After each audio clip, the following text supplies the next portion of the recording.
ارمغان کے والد کا نفسیاتی طور پہ معائنہ ہونا چاہیے. ہم سے ایک کامران قریشی برداشت نہیں ہو رہے تو نہ جانے اگر 10-15 کامران قریشی ہو گئے تو پھر تو ہمارا کیا حال ہوگا. جب ارمغان کی والدہ وہاں عدالت پہنچتی ہیں تو وہاں جھگڑا ہوتا ہے.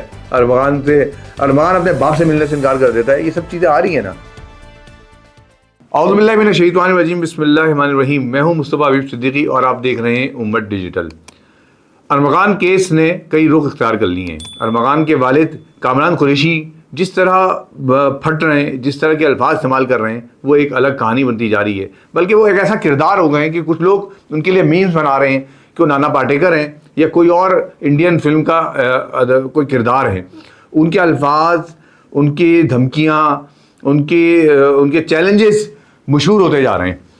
ابھی حال میں ہی ایک بات سامنے آئی اور میں چاہتا تو یہ تھا کہ ہم وہ وائس بھی سنوا دیں آپ کو، لیکن بہرحال کچھ قانونی مجبوریاں ہیں کہ ہم وائس نہیں سنوا سکتے. لیکن مبینہ طور پہ جو ارمغان کا سابقہ وکیل ہے ڈاکٹر بابر حسین، انہوں نے وائس کیا ارمغان کے والد کامران قریشی کو، اور وہ یہ بات کہتے ہیں اس کے اندر کہ تم میرے پیسے واپس کرو. میں نے ارمغان کے اوپر 28,000 روپے خرچ کر دیے ہیں. ارمغان کو میں نے جیل میں کھانا پہنچایا، ارمغان کو جیل میں سہولتیں پہنچائیں. بجلی کی مد میں 10,000 روپے خرچ کیے، کھانے کی مد میں 15,000 روپے خرچ کیے، اور تقریباً 28,000 روپے میں خرچ کر چکا ہوں. یہ اس وقت کی ہے جب ارمغان کو بالکل شروع میں لے کر گئے ہیں جیل کے اندر. یہ اس وقت وہ سہولت پہنچانے کی بات کر رہے ہیں ایڈوکیٹ بابر حسین، جس کے جواب میں ارمغان کے والد کا کہنا یہ ہے کہ یہ جھوٹ بولتا ہے، میں نے اس سے کوئی پیسے نہیں لیے.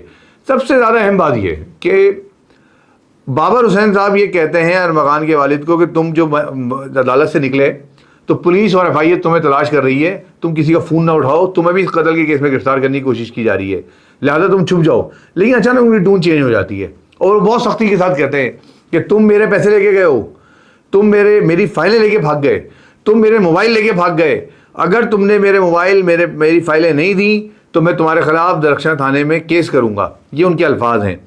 وہ یہ کہتے ہیں کہ تم نے، اگر یہ میرے کلائنٹ ہیں جن کے کیس لڑ رہا ہوں میں، تم ان کی فائلیں لے کے بھاگ گئے ہو. ارمغان کے والد کا کہنا یہ ہے کہ ڈاکٹر بابر حسین وکیل نہیں ہے، جعلی وکیل ہے. یہ بات مجھے بعد میں پتہ چلی جب اس کو انہوں نے بار ایسوسیشن سے کنفرم کروایا. یہ ان دونوں کا معاملہ ہے. لیکن ایک سوال اور بھی ہے. بابر حسین کی وائس میں یہ بات ہے کہ وہ کہہ رہے ہیں کہ میں نے ارمغان کی ماں سے اس کو ملوانے کی کوشش کی، جس پہ ارمغان کا باپ کامران قریشی سیپا ہو جاتا ہے اور وہ کہتا ہے کہ تم نے اس کی ماں سے کیوں ملوایا؟ کیس میں لڑ رہا ہوں یا ماں لڑ رہی ہے؟ یہ دونوں کے درمیان لڑائی چل رہی ہے. ارمغان کا باپ اس وقت چھپا ہوا ہے اور وہ جس طرح لوگوں کو دھمکیاں دے رہا ہے، مختلف شرائط عائد کر رہا ہے میڈیا میں آنے کی. جب ان سے بات کرو تو وہ کہتے ہیں کہ یہ شرط ہے، یہ شرط مانو گے تو آؤں گا، یہ شرط نہیں مانو گے تو نہیں آؤں گا. ان کی شرط کیا ہے؟ بڑی زبردست شرط ہے ان کی شرط یہ ہے کہ میں جب آؤں گا میڈیا میں تو لائیو آؤں گا، پورا پاکستان کا چینل کھڑا ہو جائے گا، سب لوگ آ جائیں، BBC CNN والے آ جائیں اور ان کو لائیو دکھائیں، کیونکہ وہ بہت بڑی شخصیت ہے.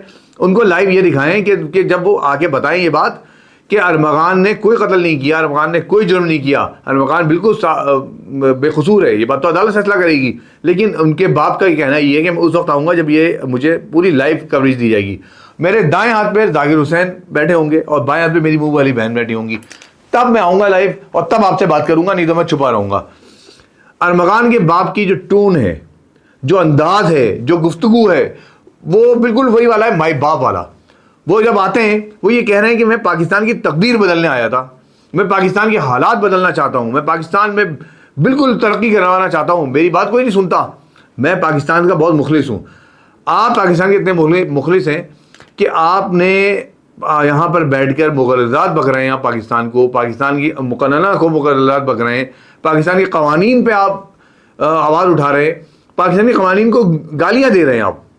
آپ ایڈوکیٹ کو گالیاں دے رہے ہیں. میں آپ کو سنا نہیں سکتا وہ وائس، یہ کچھ قوانین کا ایشو ہے، نہیں تو میں سنانا چاہتا تھا آپ کو کہ پاکستان کی عدلیہ کو، پاکستان کے ججوں کو وہ اعلان کھلا گالیاں دے رہے ہیں اور وہ کہہ رہے ہیں میں تمہیں دیکھ لوں گا. یہ اس حد تک جا رہے ہیں وہ. تو اس کا مطلب یہ ہے کہ وہ پاکستان کو کسی حیثیت میں نہیں رکھتے. ان کے لیے سب کچھ امریکہ ہے، وہ امریکہ میں کاروبار کرتے ہیں، امریکہ میں رہتے ہیں، وہ ان کے لیے وہی زندگی ہے اور وہ امریکہ کی ہی ساری لائف اسٹائل کو یہاں پر بھی اسی انداز میں جو امریکن یا امریکی جو ایک عام شہری وہاں کا، امریکی جو مختلف ہوتے ہیں ان کا جو انداز ہے رہائش کا، پہناوے کا, بولنے کا, اس کو یہاں لے کر آئے ہیں وہ, اور اسی انداز میں رہ رہے ہیں وہ, اس لیے ان کو پاکستان کو پسند نہیں آتا. ارمغان کے والد مسلسل گلٹی ہوتے جا رہے ہیں, ان کا کنیکشن کہیں نہ کہیں نکل رہا ہے. وہ کیوں بھاگ رہے ہیں, سوال یہ ہے. وہ کیوں نہیں آتے سامنے, وہ کیوں نہیں عدالت کا سامنا کرتے, وہ کیوں الزامات لگا رہے ہیں, وہ دھمکیاں کیوں دیتے ہیں. آپ یہ بتائیں کہ ارمغان اگر بے قصور ہے جب, تو کیا وجہ ہے کہ میڈیا پہ خبریں چل رہی ہیں کہ وہ عدالت کے اندر کہہ رہا ہے کہ میرا باپ, اس کو پتا تھا کہ میں جب یہاں سے یہ مرڈر کروں گا, مرڈر کیا میں نے یہ واردات کی, میں نے اپنے باپ کو بتایا, میرے باپ نے کہا تم گلگت بلتستان بھاگ جاؤ, میں سنبھال لوں گا سب چیزیں, اور وہ پاکستان ٹور پہ نکل گیا شیراز کے ساتھ. اس کا مطلب ہے باپ برابر کا شریک ہے. جب ان سے سوال کرتا ہوں تو وہ گالیاں دینا شروع کر دیتے ہیں. ان سے پرسوں بھی میری بات ہوئی, کل بھی میری بات ہوئی. وہ کہتے ہیں تمہیں بلاک کر دوں گا اگر تم بات کرو گے, میں جو کہوں گا وہ سنو گے, بات نہیں کرو گے. تم ہوتے کون ہے یہ بات کرنے والے, تمہاری اوقات کیا ہے کہ تم مجھ سے بکواس کرو گے. میں سوال کروں گا تم سے, جب سوال کروں گا تو تمہیں جواب دینا پڑے گا. تم جواب نہیں دینا چاہتے, تم کہتے ہو میں وہی بولوں گا جو میں بولوں گا وہ میڈیا چلائے, میں گالی دوں گا میڈیا پہ کھڑے ہو کے میڈیا چلائے, اور جب میڈیا کاٹتے رہو تو میڈیا میری باتیں کاٹ رہا ہے. تو بھائی تم گالیاں دے رہے ہو نا, تم میڈیا کو بکواس کر رہے ہو, تم آ کے یہاں پر قانون کو, عدالت کو, ہر چیز کو پیل رہے ہو, سب کو تم سب کے ساتھ تم بکواس کر رہے ہو. تو لہٰذا جب سب کے ساتھ بکواس کرو تو کسی کے پاس اتنا دماغ نہیں ہے کہ تمہارے ساتھ بیٹھے گا یا تمہاری بدتمیزی برداشت کرے گا. میں یہ بات پرسوں بھی اپنے ویلاگ میں کہہ چکا ہوں اور آج پھر کہتا ہوں یہ بات, اور میں بڑا یقین سے یہ بات کہتا ہوں. ارمغان کے والد کا نفسیاتی طور پہ معائنہ ہونا چاہیے, ان کو بٹھانا چاہیے. ایک سائیکو آدمی ہے, کیا مسئلہ ہے, کوئی پرابلم ہے دماغی طور پہ, ان کو بیٹھ کے بات کرنی چاہیے. ان کو چیک کرے, اس گورنمنٹ یا عدالت کو ایسا پینل بنائے جو ان کو معائنہ کرے, بلکہ ریسرچ کرے تو زیادہ اچھا ہے, کوئی اچھی ریسرچ نکل کے آ جائے گی سامنے ان کے دماغ کو چیک بیک کرنے سے.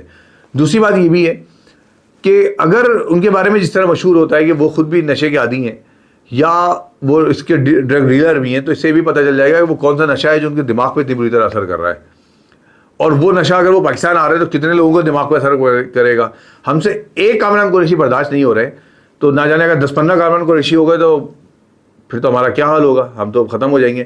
اس لیے بہتر یہی ہے کہ فوری طور پہ ان کو پکڑا جائے, ان کو بٹھایا جائے, ان سے معلومات کی جائے اور ان کے دماغ کا معائنہ کروایا جائے.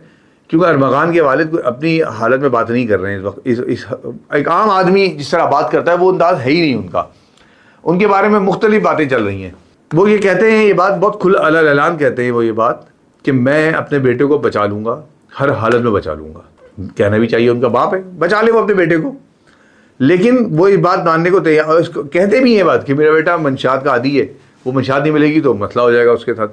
جب اتنی ساری وہ باتیں کہہ رہے ہیں تو کس طرح بچا لیں گے وہ خود تو بتا رہے ہیں کہ ان کا بیٹا منشیات کا عادی ہے یا منشیات استعمال کرتا ہے, تو وہ کیسے بچا لیں گے وہ. پھر وہ جس کنڈیشن میں خود ہیں کہ ان کے اپنے گھر کے حالات اس قابل نہیں ہیں, ان کے اور ارمغان کے درمیان لڑائی چلتی رہی ہے. خود ان کی کچھ چیزیں شیئر ہوئی ہیں میڈیا میں جس میں کوئی رپورٹ درج کرائی گئی ہے درخشہ تھانے میں, جس میں کوئی کتے والا کیس ہے جس پہ ارمغان اور ان کے والد کے درمیان کوئی پھڈا ہوا ہے اور پھر مفاہمت کرائی گئی ہے پولیس کی جانب سے. وہ بھی سامنے آیا ہے. جب ارمغان کی والدہ وہاں عدالت پہنچتی ہیں تو وہاں جھگڑا ہوتا ہے, ارمغان اپنے باپ سے ملنے سے انکار کر دیتا ہے. یہ سب چیزیں آ رہی ہیں نا. تو آپ جو اس طرح بیہیو کر رہے ہیں اور آپ سارے میڈیا کو رگے دے رہے ہیں, میڈیا بالکل جاہل ہے, میڈیا کو کچھ نہیں پتا, قانون کو کچھ نہیں پتا, کیونکہ آپ امریکہ سے آئے ہیں, آپ کو سب کچھ پتا ہے. لہذا میں یہ بات کہتا ہوں کہ اس وکیل کو بھی بلانا چاہیے جس نے یہ بات کہی ہے, اگر وہ وکیل ہے, اور وکیل نہیں بھی ہے تو جس کی وائس ہے اس وائس کو چیک کرنا چاہیے. یقیناً ان کے پاس ہوگی وہ وائس بھی, کہ وہ وائس پہ کیا کہہ رہے ہیں, وہ انہوں نے پیسے کیوں پہنچائے, ارمغان کو اتنی سہولتیں کیوں مل رہی ہیں جیل کے اندر, اگر ابھی بھی مل رہی ہیں تو.